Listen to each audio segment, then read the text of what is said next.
خلاص.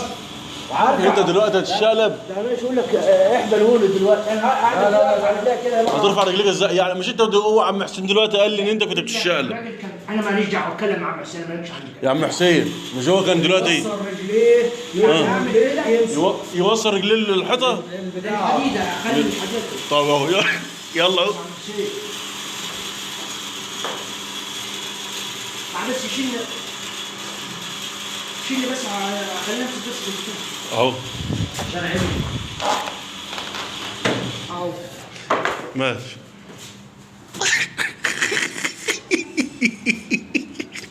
خلاص يا عم، وقت الكلام.